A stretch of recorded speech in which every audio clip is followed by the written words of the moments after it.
기여분을 주장하는 입장이라면 새로운 어떤 근거를 낼 수 있는지, 우리가 기여분을 탄핵하는 사람의 입장에서는 상대방이 낸 자료에 대한 탄핵이 가능한지 한 번은 체크해 보셔야 됩니다.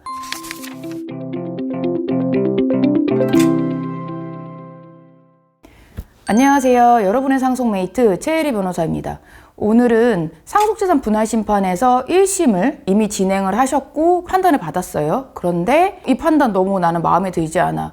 내가 이거 2심 갈까? 말까? 이럴 때 어떤 기준으로 판단하면 좋을지에 대해서 좀 말씀드려 보려고 합니다. 1심이나 2심, 3심 이렇게 나뉘잖아요. 1심, 2심은 사실심이라고 부릅니다. 사실심이란 건 뭐냐면 사실관계에 대한 판단을 해준다는 거거든요. 3심은 뭐를 얘기하는 거냐면 법률심이라고 해요. 그러니까 대법원에서 하는 거예요. 3심은 법률심이기 때문에 법률 관계에 대한, 그러니까 이 적용법조가 맞는지, 이 적용법조에 대한 해석이 맞는지에 대한 판단을 하는 것이지 사실관계에 대한 판단은 하지는 않습니다. 2심은 사실심이기 때문에 1심의 사실관계를 판단을 해주기는 하거든요. 1심의 사실관계를 그대로 따라가진 않아도 그 판단을 존중하겠다라는 기본적 의사가 있습니다.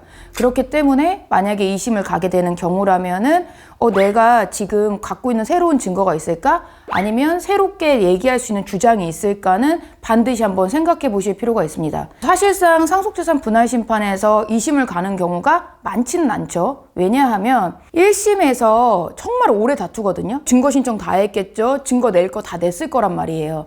그런데 이거에서 판단이 잘못됐다고 해서 2심을 간다 한들 그 좋은 판단을 받기는 어렵거든요. 대부분 그대로 판단을 받을 경우가 많아요. 그래서 2심을 많이 안 가는 겁니다. 그럼에도 불구하고 2심을 이럴 때는 가야 한다 이렇게 나뉘어야 되는 부분이 있거든요. 우선은 상속재산 목록이 누락된 경우가 있습니다. 상속재산 목록이 누락된 경우가 이제 대부분 부동산이나 이런 거는 누락이 잘 안 돼요. 근데 어떤 게 문제가 되냐면 임대차 보증금 채권이나 아니면은 금전 채권 같은 경우는 좀 빠지는 경우가 있어요. 또 보험료 부분에 대한 보험 회지 환급금 이런 금전적인 부분은 가끔 누락이 있거든요. 이런 경우는 이 관계를 판단을 못 받았기 때문에 다시 판단을 받기 위해서는 2심을 갈 필요성이 있고 간다 한다면 어떤 정도의 실익이 있다고 보시면 됩니다. 두 번째로는 내가 특별수익을 주장을 했어요. 근데 그 특별수익에 대해서 판단이 아예 누락된 경우가 있을 수 있습니다.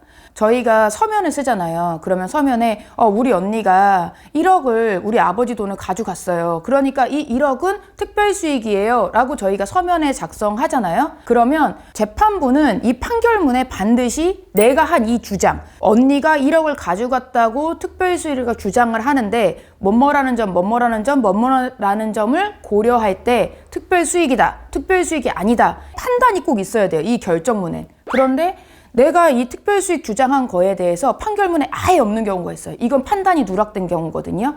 이런 경우에도 다시 한번 판단을 받아볼 필요가 있기 때문에 이때도 2심을 간다는 것은 어느 정도의 실익이 있는 경우에 해당합니다. 가장 고민하시는 경우가 어떤 경우냐면 기여분이에요. 기여분을 청구하는 입장에서도 기여분이 일부 인용이 됐거나 아예 인용되지 않았다거나, 그리고 이제 상대방 기여분을 청구를 받은 입장에서는 내가 생각했던 기여분이 없는데, 우리 언니 절대 기여분 없는데 인정이 조금 됐건 많이 됐건 어떤 인정이 됐다 이러면 양측에서 이 기여분 때문에 항고를 갈지 말지, 2심을 갈지 말지 많이 고민을 하시거든요. 이때는 조심하셔야 되는 게 앞서 제가 말씀드린 것처럼 1심 판단을 2심은 당연히 존중한다고 했잖아요. 그러니까 2심 판단에서 새로운 근거가 없이 기여분 다시 판단해 주세요, 이거는 좀 좋진 않아요. 그래서 내가 기여분을 주장하는 입장이라면 새로운 어떤 근거를 낼 수 있는지, 혹은 내가 새로운 형식의 왁구를 맞춰서 주장을 해볼 수 있는지를 좀 고민해 보셔야 되고요. 우리가 기여분을 탄핵하는 사람의 입장에서는 상대방이 낸 자료에 대한 탄핵이 가능한지 한 번은 체크해 보셔야 됩니다. 그래서 1심이 만족되지 않은 경우에 1심을 했던 변호사님 있잖아요. 같이 했던 변호사님이 1심 재판은 제일 잘 안단 말이에요. 그래서 그 변호사님이랑 한 번은 상의를 해봐야 돼요. 다른 변호사님이랑도 당연히 상담을 받아보셔야 됩니다. 왜냐하면 생각하는 관점이 다른 경우가 있거든요. 1심에서 다루지 않은 부분에 대해서 새로운 사람이기 때문에 새로운 시각을 제시할 수 있단 말이에요. 그래서 2심을 하려고 하면 새로운 변호사님들도 한 번은 상담을 해보시는 것이 좋습니다. 상담을 받으실 때 조심하셔야 될 거는요. 처음에 대부분은 판결문만 가지고 가거든요. 근데 판결문만 있으면 저희가 정확히 알 수가 없어요. 어떤 근거가 어떻게 제출됐는지 모르니까 청구인과 상대방의 양측 공방의 모든 서면까지는 필요 없지만 내가 낸 증거가 이것들이 있다라는 거는 좀 USB에 좀 담아서 이제 상담 받으러 가시는 게 더 좋지 않을까라고 생각합니다.